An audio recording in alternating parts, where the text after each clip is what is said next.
Welcome to FOGMAN Stories. Once again, we meet in our True Ghost Stories segment, where the most chilling tales come to life through eerie storytelling. In this new episode, I will take you into the realm of unexplained paranormal events, real stories that defy all logic. Shadows lurking in the night, whispers echoing through empty spaces. Are they mere illusions, or do they hint at a hidden world coexisting with ours? Turn off the lights, put on your headphones, and brace yourself, because what you're about to hear might send shivers down your spine. But before we begin, don't forget to like, share, and subscribe so you never miss another terrifying tale on FOGMAN Stories. Now, let's step into episode 12 where dark secrets await.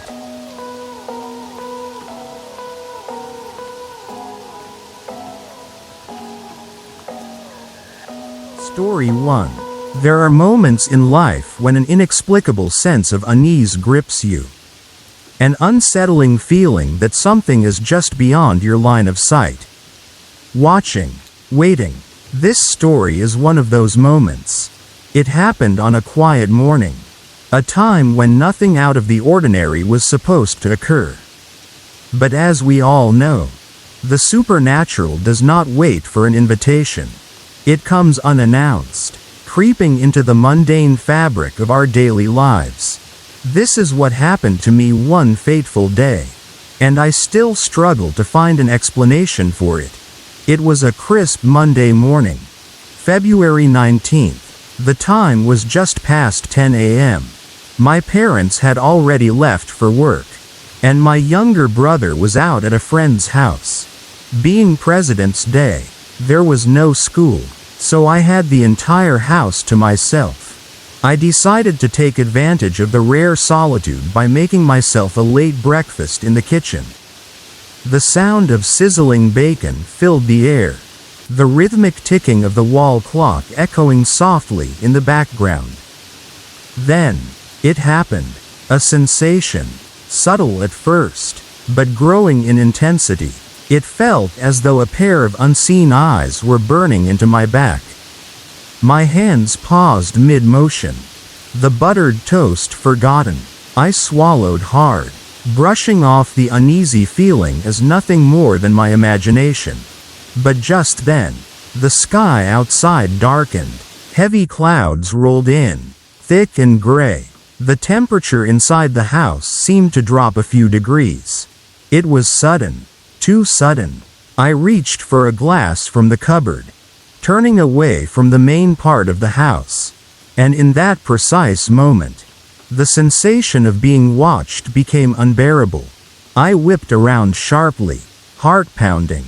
Nothing. The living room was empty, the furniture still and undisturbed. But my gut told me something was wrong. Desperate for some distraction, I turned on the television, letting the familiar noise fill the air. Slowly, my nerves settled, and I convinced myself it was nothing more than my mind playing tricks on me. For a while, things seemed normal, but at exactly 10:45 a.m., a new sound reached my ears. A slow, deliberate creaking noise, like someone walking over the wooden floor just outside the kitchen. My breath hitched. My eyes darted towards the hallway, but the space remained empty. The sound came again, closer this time. Panic surged through me. I threw myself onto the couch, grabbing a nearby blanket and burying myself beneath a pile of pillows.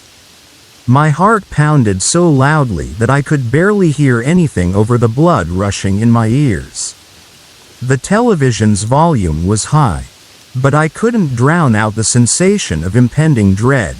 Minutes crawled by. I had no idea if the noise was real or if fear was distorting my perception. In desperation, I reached for my phone and dialed my friend, Lily. She was out shopping at the time, but the moment she heard the fear in my voice, she promised to come over immediately. As I waited for her, Every sound in the house seemed amplified. The ticking clock, the occasional hum of the refrigerator, the faint rustling of leaves outside, it all felt oppressive, suffocating. Then, just as I was about to convince myself that I had overreacted, a distinct sound reached my ears. It was a whisper, a soft, raspy whisper that seemed to come from just behind me. I froze. The voice was too low for me to make out the words, but the sound itself sent icy tendrils down my spine. My breath caught in my throat. I wanted to turn around, to see if someone, or something, was there. But fear held me captive. My body refused to move. Then, the whispering stopped. Silence stretched across the room like a suffocating blanket. I squeezed my eyes shut, gripping my phone like a lifeline. 15 minutes later, the doorbell rang, still wrapped in my pajamas. I stumbled to let Lily in. Her presence was a welcome relief, grounding me back to reality. I quickly relayed everything that had happened, hoping that saying it out loud would somehow make it less terrifying. We sat together in the living room, talking about anything and everything to distract my racing mind. Every now and then, I glanced toward the hallway, half expecting to see a shadow move, a figure standing there, but the house remained still. Whatever had been there, if anything had been there, was gone. The rest of the day passed uneventfully. I managed to finish my homework, the fear slowly fading into a strange memory. But even now, as I recount this story, I can't help but wonder, was I truly alone that morning? Or had something unseen, been watching me from the shadows? Even now, whenever I find myself alone in that house, I can't shake the feeling that something still lingers. It doesn't make a sound, doesn't move objects around, but I can feel it. It's there, lurking just beyond my sight, waiting, and deep down, I know that whatever it is, it hasn't left.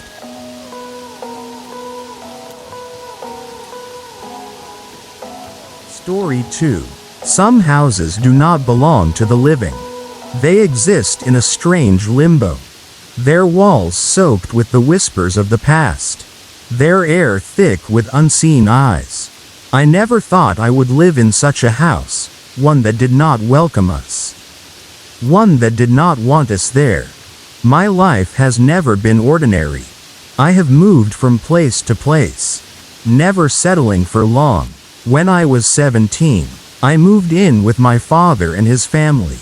They had recently relocated from a home in Tremonton to my father's childhood town.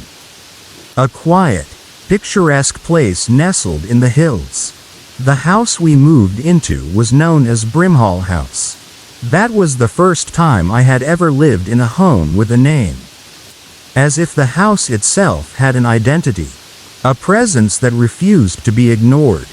Brimhall House had once belonged to an old family friend of my father and grandmother, a man named Leonard Brimhall. He and his wife had spent their final years there, both passing away within its walls. I was not disturbed by this. Death was something I had learned to accept. But my stepmother, Sarah, felt differently. The moment we crossed the threshold, she turned to my father and said, "I can't live here. It feels like I'm not wanted." At first, I felt nothing unusual. The house was just a house. But as days turned to weeks, a growing sense of unease settled over us. My stepmother struggled to sleep whenever my father was away on business. And slowly, I too began to feel the weight of unseen eyes watching us.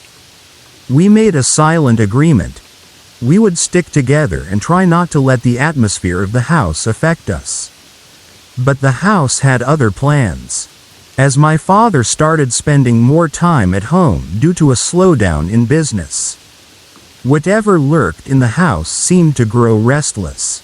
The uneasy feelings turned into something more, a force that did not want us there. It started subtly. Objects moved from where we had left them. Doors closed on their own. Faint whispers carried through the air when no one was speaking. Then, the disturbances escalated. On the night of my stepmother's birthday, we went out for dinner as a family.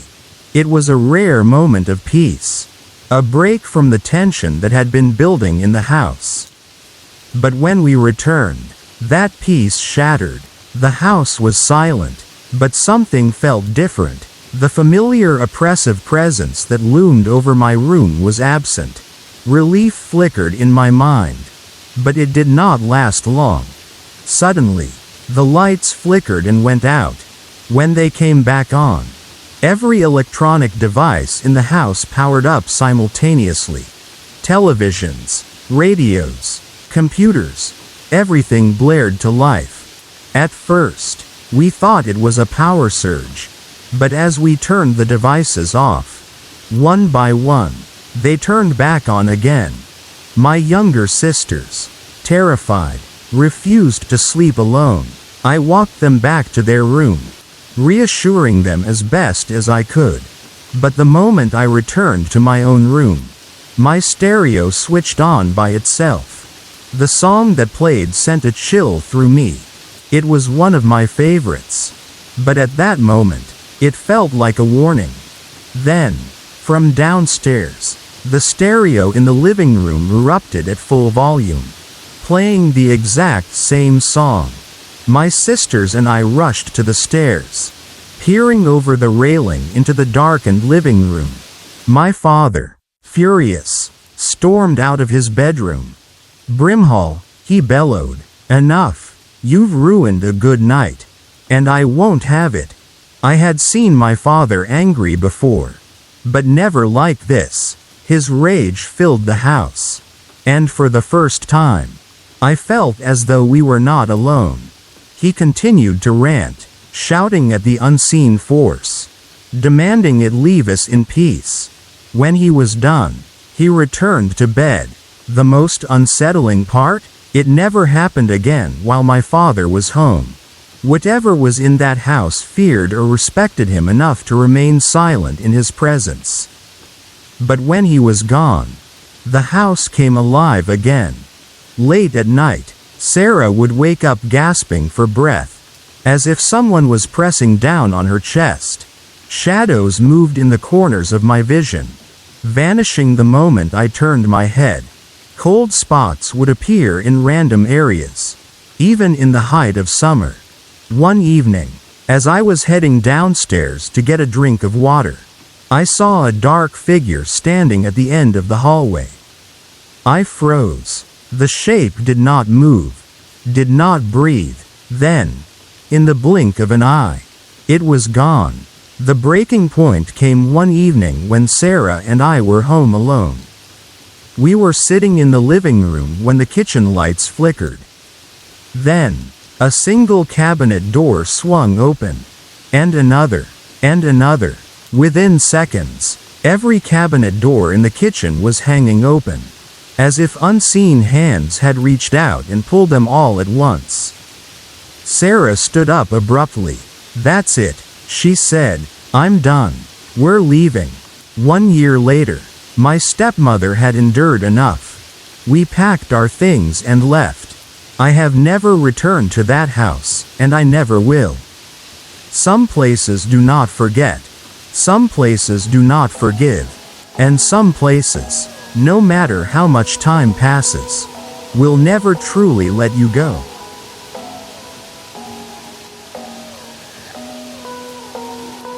Story 3. Throughout my life, I have encountered experiences that defy explanation. There were moments when I questioned my own sanity, wondering if I was merely imagining the voices, the shadows, and the strange sensations that plagued me. My mother dismissed my fears, insisting I was seeking attention and frightening my younger sister. But when I moved in with my father, I realized that I was not alone in my encounters. My stepmother shared in these experiences, confirming that what I was seeing and feeling was very real. Curious, I began to ask my family about their own encounters. To my shock, both my father's and mother's sides of the family had experienced similar chilling events. I collected their stories, piecing together a history of supernatural occurrences that seemed to weave through my lineage. The following are some of the most haunting tales I uncovered, stories that led me to believe that I may be more sensitive to the otherworldly than most. The first story is one my father has only spoken of once. Even after all these years, it is too painful for him to recount. As a teenager, my father was wild, his youth filled with reckless adventures.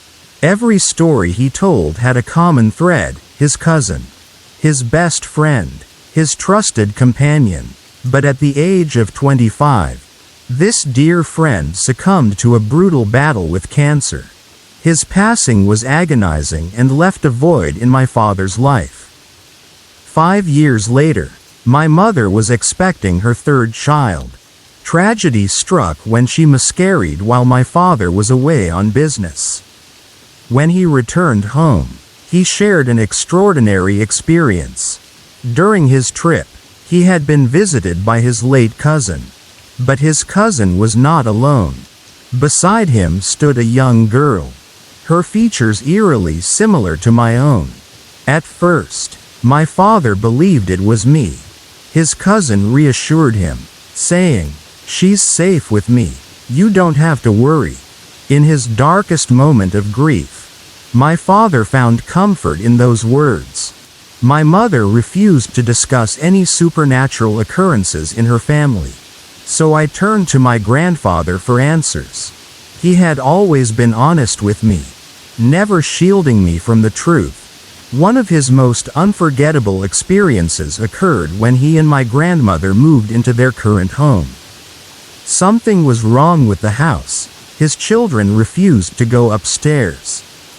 Determined to prove there was nothing to fear, he climbed the stairs himself. With every step, a chilling sensation crept up his spine, the hair on his neck standing on end. He felt a presence just behind him, an unseen entity watching his every move, stealing his nerves. He pressed forward, entering the first room at the top of the stairs.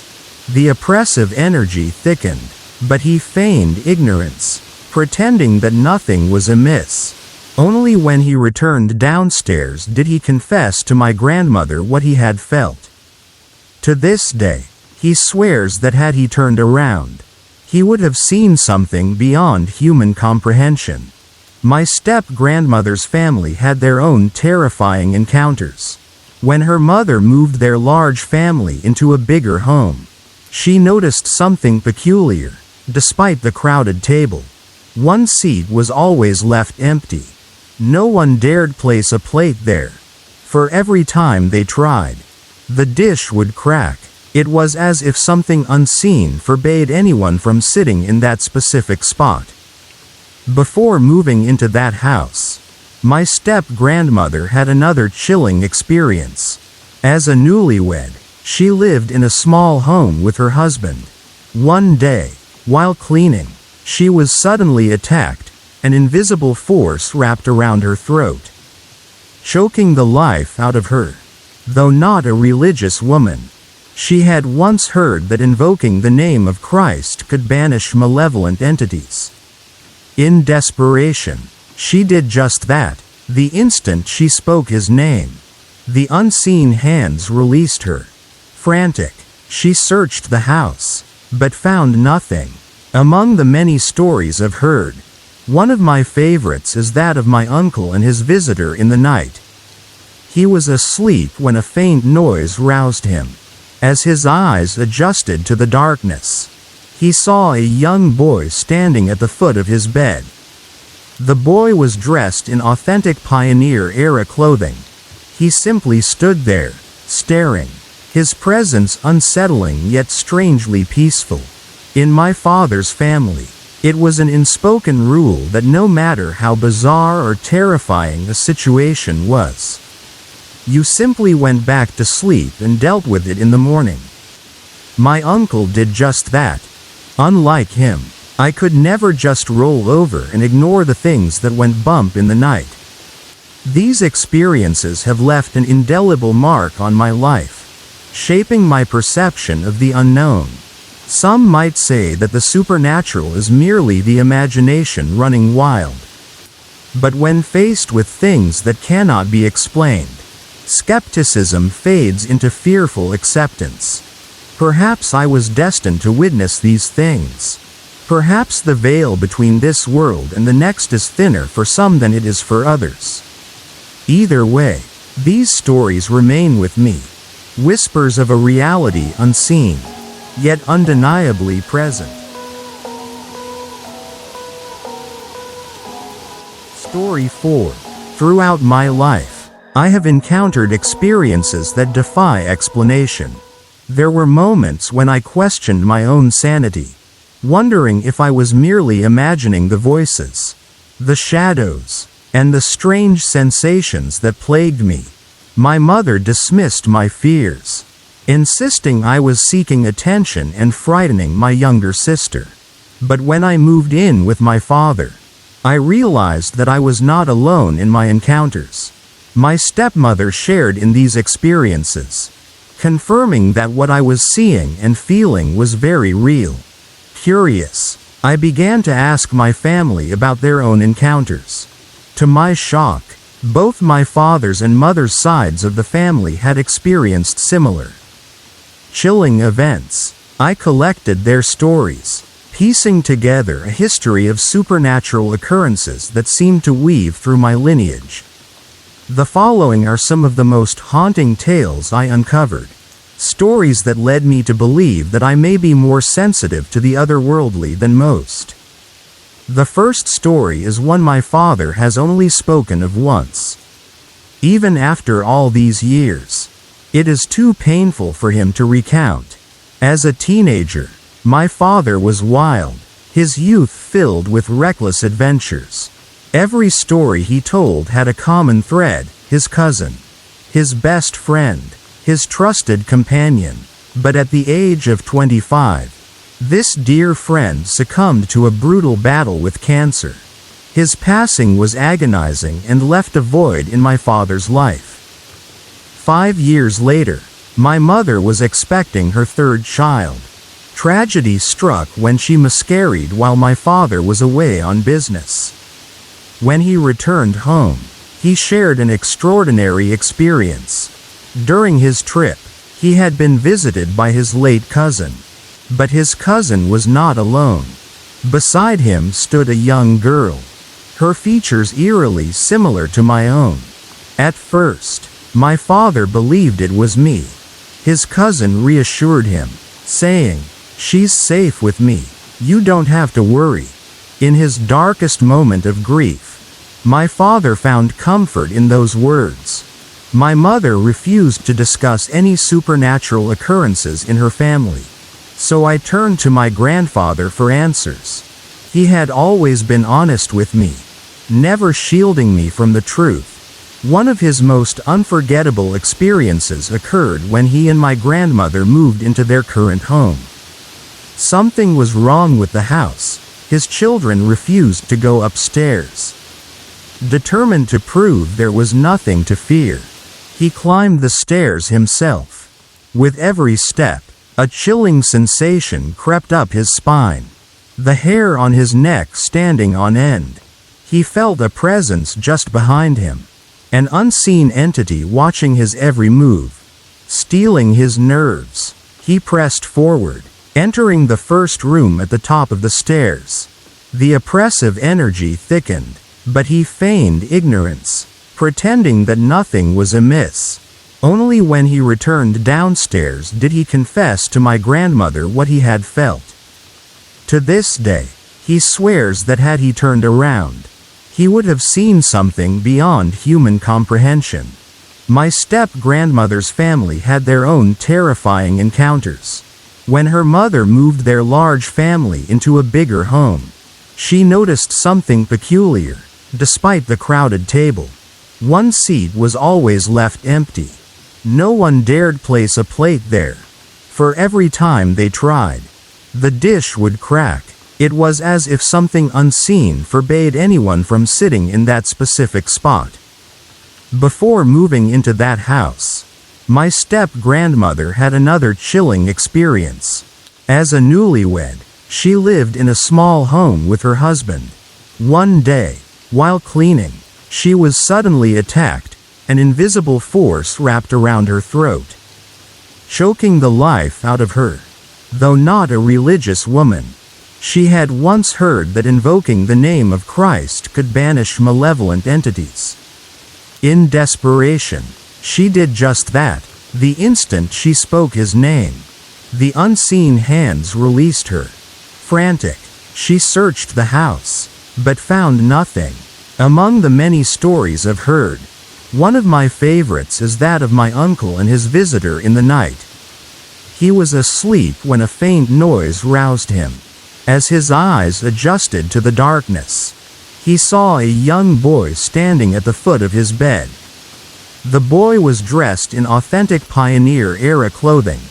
He simply stood there, staring, his presence unsettling yet strangely peaceful. In my father's family, it was an unspoken rule that no matter how bizarre or terrifying a situation was, you simply went back to sleep and dealt with it in the morning. My uncle did just that. Unlike him, I could never just roll over and ignore the things that went bump in the night. These experiences have left an indelible mark on my life, shaping my perception of the unknown. Some might say that the supernatural is merely the imagination running wild. But when faced with things that cannot be explained, skepticism fades into fearful acceptance. Perhaps I was destined to witness these things. Perhaps the veil between this world and the next is thinner for some than it is for others. Either way, these stories remain with me. Whispers of a reality unseen, yet undeniably present. Story 5. There are places in this world where the air feels heavier, where shadows stretch just a little too far, and where silence isn't comforting but unsettling.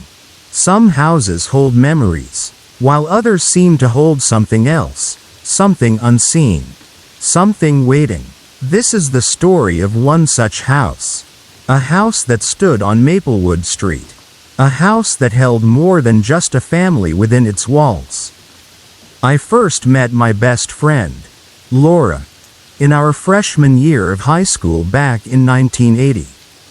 We both lived in a quiet little town in California.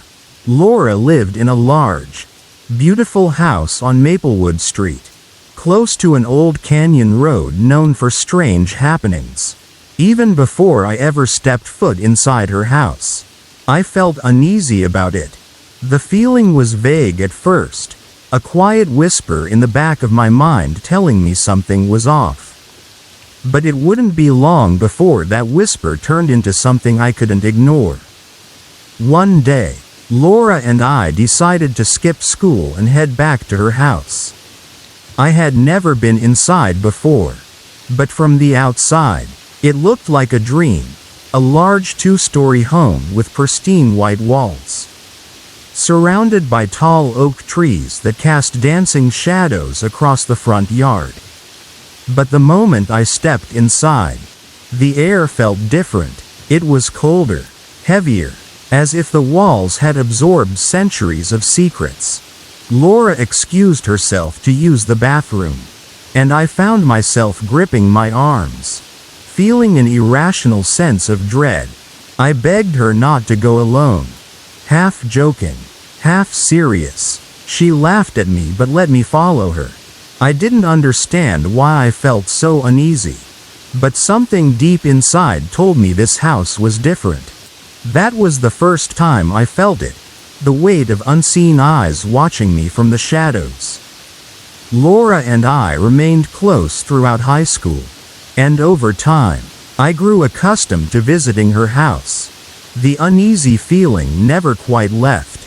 But nothing significant ever happened. That is, until the night I decided to sleep over in 1986.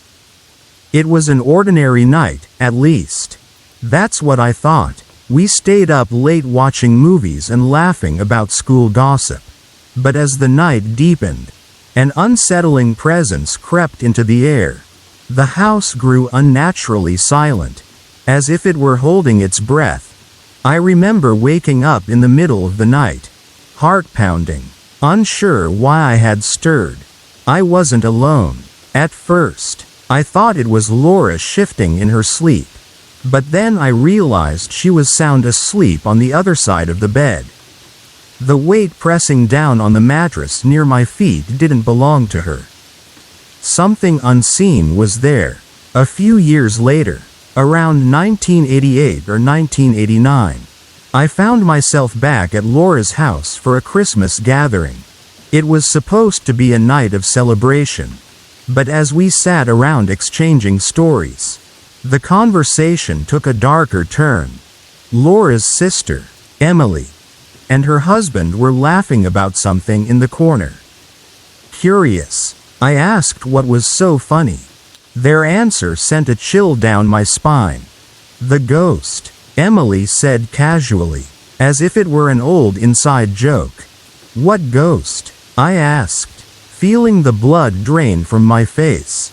They exchanged glances before launching into their stories. It turned out that the entire family had felt it, the presence in the house. Laura confessed that, on more than one occasion, she had felt someone get into bed with her at night. One time, she swore she felt an arm drape over her. But when she looked down, there was nothing there. Her parents had their own encounters. They often woke up in the middle of the night to find a dark silhouette peering into their bedroom from the hallway. It never entered the room, never moved beyond the doorway. It just stood there, watching. Emily's story, however, was the most chilling. She woke up one night with an eerie sensation. Someone was in the room with her. Lying on her side, facing the wall, she hesitated, afraid to turn over. But fear of the unknown was worse than facing whatever was there. So she forced herself to look. Standing at the foot of her bed was a tall figure cloaked in black, its face obscured by the hood of its robe. She screamed, bolting past it, racing straight into her parents' room. But that wasn't the last time she saw it. One afternoon, she came home with her boyfriend and, after realizing she had left her keys inside, decided to climb in through an open window. Just as she was about to step inside, she saw it again. The same hooded figure gliding past the doorway of the spare room. The encounters continued for years, each one leaving more questions than answers. But there was one possible explanation. A friend of Laura's father, upon visiting the house one day, noticed a peculiar statue sitting in the corner of the living room. "What are you guys doing with that?" he asked, his face pale. The statue, according to him, was no ordinary artifact. It was a relic found in a Mexican cave, a representation of an ancient and malevolent deity, one that had been worshipped through sacrifice. Laura's mother dismissed the warning. She had bought it at an antique store, thinking it was an interesting piece of decor. But if the stories were true, the entity attached to it was anything but decorative. When the family finally moved out, they left the statue behind. Some places hold echoes of the past, imprints of energy left behind by those who once lived, or perhaps never truly left. Whether the disturbances in Laura's house were the result of the statue or something else entirely. One thing is clear. Something unnatural resided within those walls. To this day, I still wonder about the new occupants. Do they feel the weight of unseen eyes? Do they wake in the dead of night to whispers in the dark? Or perhaps, like Laura's family, they choose to ignore what lurks in the shadows, hoping that, eventually, it will go away. But some things never do. If you've ever encountered something similar, share your story. Who knows? Maybe you're not alone after all.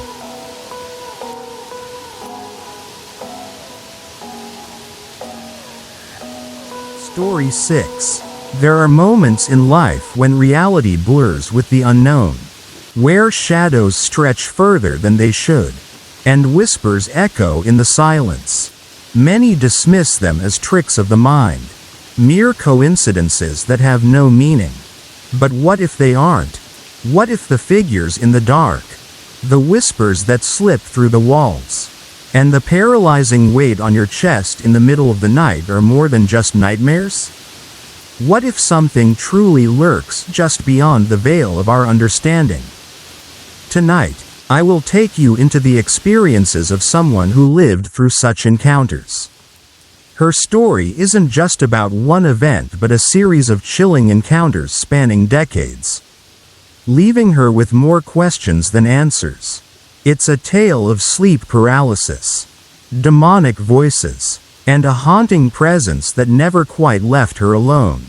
This is the unseen presence. Back in the late 1980s, I was what most people would call a free spirit. I was in my early 20s, full of life, and loved to go out on weekends. My sister, Claudia, and I lived together in a small apartment on the outskirts of Clearbrook, not far from the bustling Main Street. It was the kind of place that had character, wooden panels on the walls, creaky floors, and an old-world charm that felt comforting. Most nights, I would come home after an evening of dancing and fun, tipsy but content, and fall straight into bed. That was when it began. At first, it was subtle, just faint whispers in the dark, the feeling of being watched. Then, the whispers became clearer. I wasn't just hearing things, I was responding. My 5-year-old niece, Emily, who often stayed over, later told me she would sometimes hear me having full conversations late at night. She assumed I was on the phone. But I wasn't. I wasn't even awake, at least. Not in the way one should be. There were times I would awaken, frozen in place, unable to move. My eyes would be open, and I could see my bedroom around me, the soft light of morning seeping through the curtains. But there was something else, something moving down the hallway toward me. It wasn't a person. It wasn't anything I could explain. The terror was absolute. I would try to scream, to move, but my body refused. The presence would stand there, just beyond my sight, until, as suddenly as it came, the paralysis would fade. I would jolt upright, gasping, my heart pounding. I blamed exhaustion. I blamed alcohol. I blamed stress. But deep down, I knew this wasn't normal. It wasn't just the sleep paralysis. Something was in that apartment with us. One night, Emily, trembling with fear, told me she had seen a shadow standing at her doorway, watching her. She thought it was me. But I had already been in bed. She hid under her blanket and cried herself to sleep, soaked in sweat by morning. One afternoon, as I lay in bed, lost in thought, my gaze drifted to the wooden panels on the walls. And then, I saw them. Faces, grotesque, twisted, leering, demonic. They weren't just tricks of the wood grain. They were watching me. I turned away, my body cold with dread. When I told Claudia, she begged me not to speak of it. "You'll scare Emily," she warned. That night, I dreamt of the faces. But they weren't just in the walls. They were around me. Strange noises began to occur more frequently. Soft knocks on the door when no one was there. distant murmurs in the walls. One evening, as I sat alone reading, a shadow flickered at the corner of my vision. It wasn't just a trick of the light. It lingered for a moment, then slithered back into the darkness. One night, something more terrifying happened. I awoke to an intense, physical sensation. Someone was with me. Not just watching, touching. I could feel them, their presence overpowering, invasive. My body felt weightless and bound at the same time. I couldn't fight back. I couldn't scream. When I finally snapped out of it, I gasped, shaking uncontrollably. I knew I hadn't been dreaming. And it didn't just happen after nights of partying. Even on normal evenings, when I was stone cold sober, the presence returned. The air in the apartment grew heavier. Lights flickered without reason. Shadows moved on their own. One evening, I felt something whisper directly into my ear, its breath ice cold against my skin. The voice was unintelligible, yet filled with something I can only describe as hatred. Years passed. I had moved, leaving the apartment behind, but not the presence. In 2003, I was living with my older sister, Maria, in a quiet house in Northwood. One morning, as I lay in bed, dreading the chores ahead, it happened again. I couldn't move, I couldn't scream, but I could hear two voices. One, a woman, her tone laced with pure malice. "We should have never let you get away." The other, a man, his voice deep, guttural, inhuman. "This time, you will not get away." I fought with everything in me. My lips moved. I was screaming for Maria. Screaming. But no sound came. The pressure on my chest was unbearable. And then, it stopped. Years later, the sleep paralysis continued. But something had changed. I was no longer powerless. I had learned. I fought back. I had dreams where I confronted them, standing firm, speaking words of power. "I rebuke you in the name of Jesus Christ." And they would flee, every single time. To those who have suffered like me, I say this: do not let fear control you. These entities prey on weakness, on uncertainty, but they cannot withstand true faith. To this day, I wonder, what were they? Why me? Was it a battle for my soul? As I've always feared? I don't know. But I do know this: there is power in faith. And there is power in knowing the enemy you face. For those who have experienced the unexplainable, remember these words: do not be a victim. Do not cower. Stand firm. Speak with authority, and they will flee. May you all find peace in your battles against the darkness.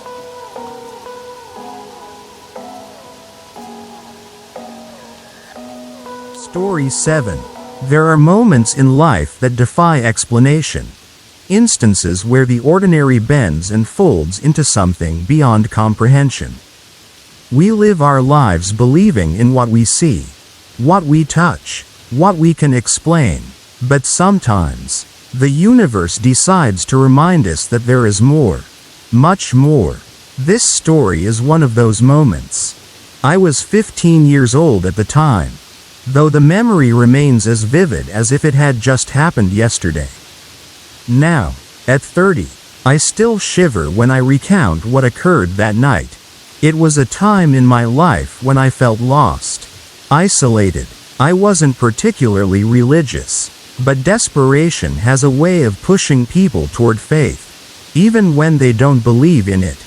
That evening, my room was dimly lit by a small candle. A Bible lay on my night table, its pages untouched, its presence merely a relic of my upbringing. I was tired, drained from the weight of emotions that had been suffocating me for days. I needed help, not from a person, but from something greater, something that could hear me even when no one else would. With hesitant whispers, I prayed. If you're real, if you exist, show me, please. My words felt empty, but they carried the weight of my soul. I closed my eyes, listening to the silence that followed. The flickering of the candle's flame, my only companion. Then, with a deep sigh, I blew out the candle, watching as the tendrils of smoke curled into the air. It smelled of wax and wick, of something fading away. I turned toward the door, reaching for the handle when something shifted in the air behind me. A sound, like the ocean but softer, enveloped me. It was harmonious yet vast, like the whisper of waves in a world without shores.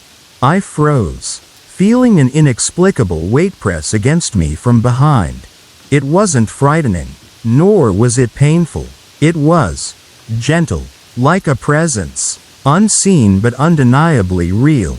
As I turned my head slightly to look over my shoulder, the pressure suddenly increased, forcing my gaze forward once more. And then, from behind me, two orbs of flaming white light, each the size of a basketball, emerged. One on my right, one on my left.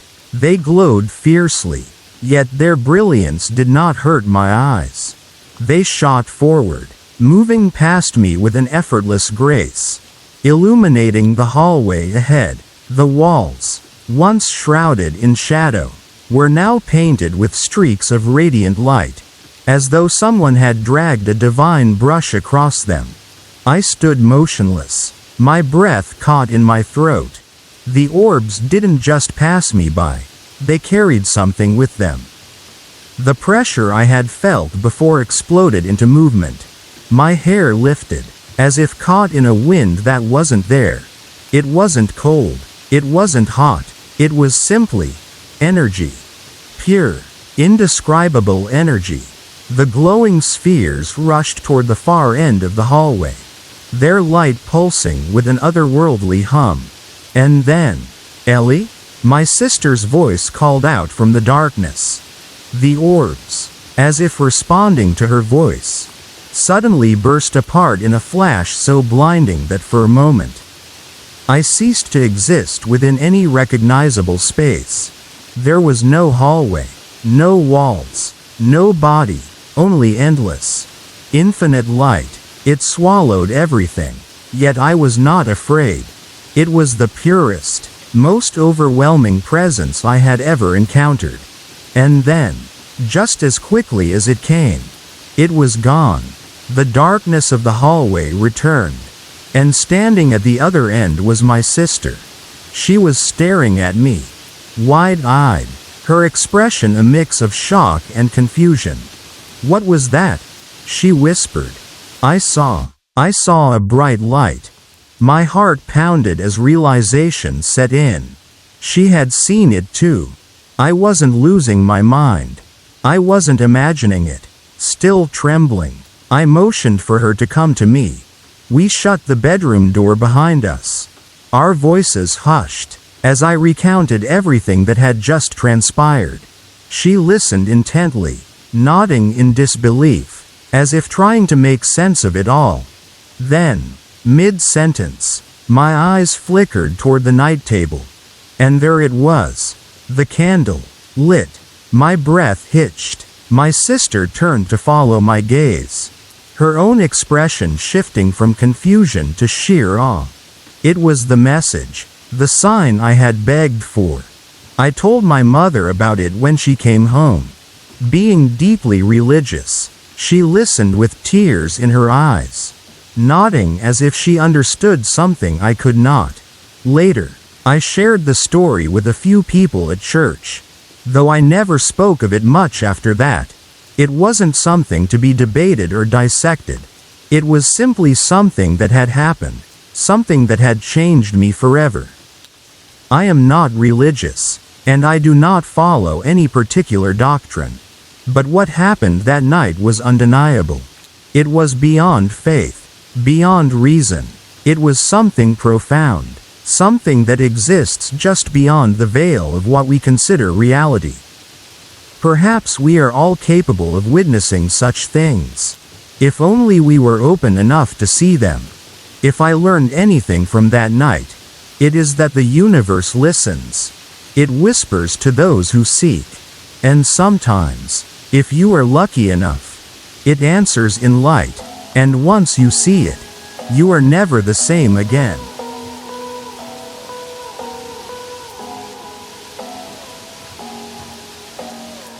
Story 8. Some stories linger in the mind long after they are told. They settle in the corners of memory. Quiet but persistent, like the soft rustling of leaves on a windless night. This is one of those stories. A tale of innocence meeting the unseen.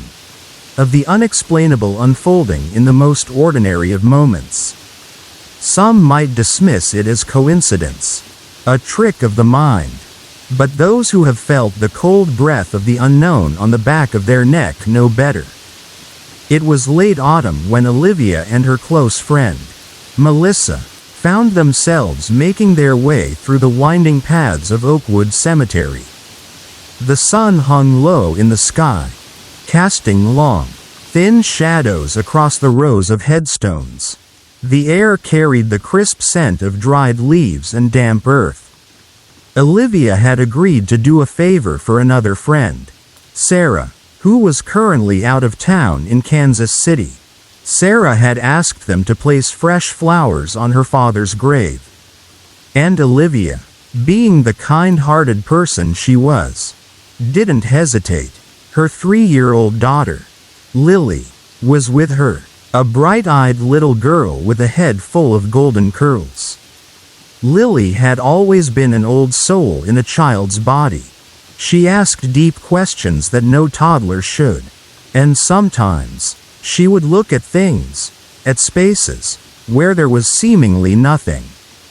As Olivia and Melissa navigated through the cemetery, carefully reading the names etched into stone, they paused near a small, modest grave. The inscription read, Baby Eleanor Whitman 1987.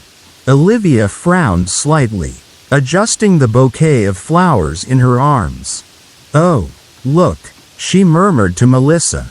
Poor baby. Melissa nodded, staring at the name, the tiny space it occupied between birth and death. A moment of silence stretched between them, filled only by the distant chirping of birds. Then, Lily spoke. Baby died there, she said plainly. Both women turned to look at the child. A chill ran down Olivia's spine. What did you say, sweetheart? She asked, her voice gentle but edged with unease. Lily's expression was calm, but there was something in her eyes, a knowing far beyond her years. Baby died there, she repeated, her voice light, almost indifferent, as if she were stating an obvious fact. Melissa's face went pale. Olivia forced a smile and knelt down. Lily, how do you know that? The little girl didn't answer right away. Instead, she looked toward the grave again, her small lips pressing together in thought. Then, very softly, she whispered, I can see her. Silence fell over them like a shroud. Olivia's heart pounded. She swallowed, choosing her next words carefully. You see a baby, honey? Lily nodded. She's sad. Melissa took an involuntary step back. Olivia felt the fine hairs on her arms stand on end. The logical part of her wanted to dismiss it, to tell herself that Lily was just a child with an active imagination. But something about the way she had spoken, so casual, so sure, made it impossible to brush aside. They didn't stay long after that. The flowers were placed hurriedly, and they made their way back to the car in near silence. Both women glancing at Lily now and then. But the little girl simply hummed to herself, kicking her legs as if nothing had happened. 2 years passed. Olivia and her family had since moved to Tulsa, Oklahoma. Life had settled into a new rhythm. And Lily was now 5 years old. A little taller, a little wiser, but still the same old soul she had always been. One afternoon, as Olivia drove through the city, they passed by Maplewood Cemetery, a sprawling, old burial ground right in the heart of Tulsa. The place was empty, the air still. Olivia wasn't sure why, but as they drove past, she found herself glancing toward the cemetery gates. Not a soul in sight. And then, from the back seat, Lily's voice rang out, "Look at all the kids playing over there." The words struck Olivia like a thunderclap. Her knuckles turned white against the steering wheel. A glance in the rearview mirror showed Lily turned toward the window, watching the cemetery with bright, curious eyes. "What?" Olivia asked, her voice suddenly dry. Lily pointed. "There are lots of them, running and playing." Olivia's stomach twisted. She took a deep breath, gripping the wheel tighter. Slowly, carefully, she turned her head to look back at the cemetery. Empty. Nothing but tombstones and silent trees. She forced herself to swallow the lump in her throat. "Lily, sweetheart, are you sure you see kids?" Lily giggled, as if her mother were joking. "Yeah, some of them are hiding behind the big stones. One of them waved at me." Olivia didn't know what to say. Her heart pounded so hard she could feel it in her throat. She didn't look back at the cemetery again. Lily is 9 years old now. She doesn't mention seeing things anymore. And Olivia has never asked. Maybe children outgrow their connection to the unseen. Maybe their minds, open and boundless, begin to close as they age, shielding them from what they were never meant to understand. But sometimes, Olivia wonders. She wonders if those spirits are still there, lingering in the places they once knew, unseen by the world except by the purest eyes. And sometimes, when she drives past a cemetery, she can't help but glance at the headstones and wonder if someone, something, is watching back. There's a strange and eerie beauty in stories like this. Children are said to be more sensitive to the supernatural, untainted by skepticism. Did Lily truly see spirits? Or was it just the wild imagination of a child? The way she spoke, the certainty in her voice, those things are harder to explain away. Maybe the veil between the living and the dead is thinner than we think. And maybe, just maybe, some eyes are still open to the other side, even if only for a little while.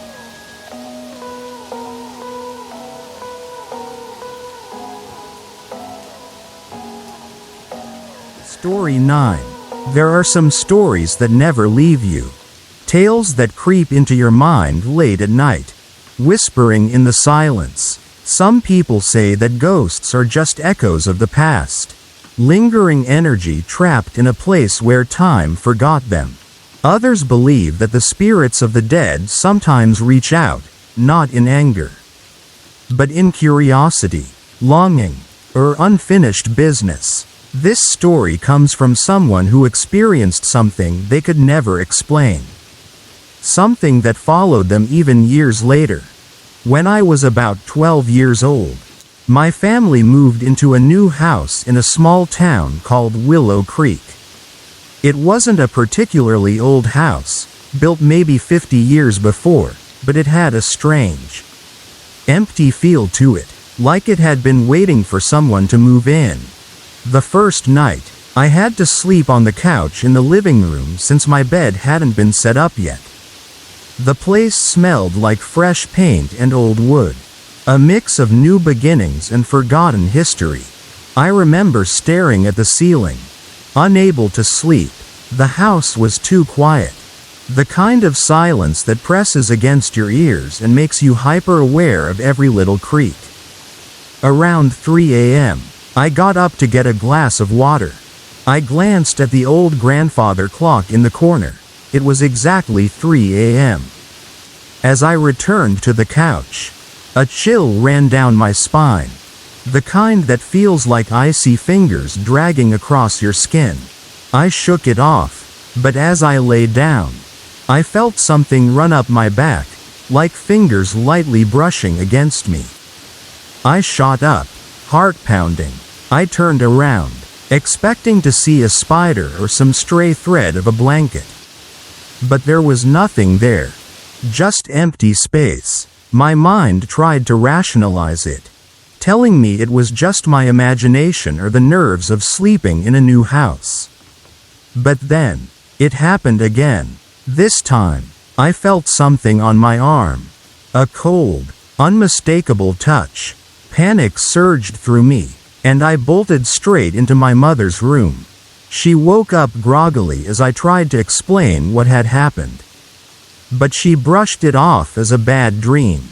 For the next month, the same thing happened. Every night, at exactly 3 a.m., I felt those phantom fingers tracing along my skin, my back, my arms, sometimes even my legs. I never saw anything, never heard anything, only the touch. Always the touch. My parents didn't believe me. They thought I was just having trouble adjusting to the new house. But then, one night, the touch changed. Instead of the usual soft, fleeting sensation, I felt something sharp, like teeth sinking into my arm. I screamed, the pain immediate and real. When I turned on the light, my arm was bleeding. A deep, red mark stood out against my pale skin. That was the final straw. My parents couldn't ignore it anymore. We moved out within the week. I never thought I would return to that house again. But life is strange. Years later, as an adult, I found myself back in Willow Creek for a work-related trip. Out of curiosity, or maybe some deep, unshakable need for closure, I decided to visit the old house. It was still there, but abandoned now, its windows dark and lifeless. The paint had started to peel, and weeds had overtaken the front yard. My stomach churned as I stepped inside, the floorboards groaning under my weight. The air smelled stale, thick with dust and memories. I walked through the house, touching the old walls, trying to convince myself that I was being ridiculous. It was just a house. Just wood and nails and empty rooms. But that night, as I lay in the same living room where I had once felt those ghostly fingers, something happened. I woke up suddenly, a familiar sensation creeping up my back. My breath caught in my throat as I turned my head slightly. The clock in the corner of the room, old, broken, covered in dust, had somehow moved. It now read 3 a.m. And then, the fingers were back, first on my back, then my arm, gentle, at first, then firmer. I bolted upright, my heart hammering. The room was empty. The air was cold. But the fear? The fear was as real as it had ever been. I left that house that night and never looked back. But what still haunts me isn't just the memory of that touch. It's the feeling that something was waiting for me. That house was never just empty. Something lingered there, watching, waiting, and it still might be there now. Sometimes I wonder if it was trying to communicate with me. Was it a warning? A plea for help? Or something more sinister? Some nights, when I wake up suddenly at 3 a.m., I find myself holding my breath, waiting, expecting to feel those ghostly fingers again. And I can't help but wonder, what if one day, it follows me again?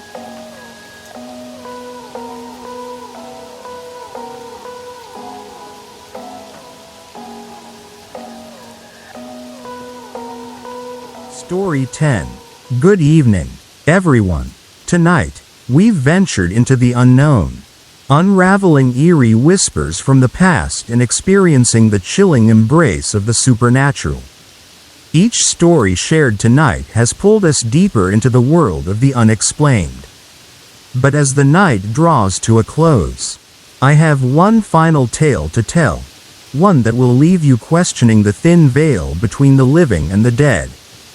This is the story of Black Hollow Maximum Security Prison, a place of suffering and despair, now left abandoned but not empty. It is said that some prisons hold their inmates forever, even beyond death. Located on the outskirts of West Virginia, Black Hollow was once home to the most ruthless criminals of its time. Violence was a constant within its walls. Prisoners were murdered by fellow inmates. Riots claimed many lives, and those condemned met their fate in the electric chair ominously named the Last Judgment. The most unsettling detail? That very chair was crafted by an inmate, as if sealing the grim destiny of his fellow prisoners. Though the prison closed decades ago, its legacy lingers. Ghostly sightings, disembodied voices, and the unexplained sounds of slamming cell doors have made it one of the most infamous haunted locations in the country. It is open for guided tours, even overnight stays for the fearless. But one former corrections officer discovered firsthand that the spirits of Black Hollow are far from resting. At the time, I was a corrections officer stationed in West Virginia. I wasn't one to believe in ghost stories. Years of working in the prison system had hardened me to fear. But curiosity got the best of me, and on a day off, I joined a daytime tour of Black Hollow.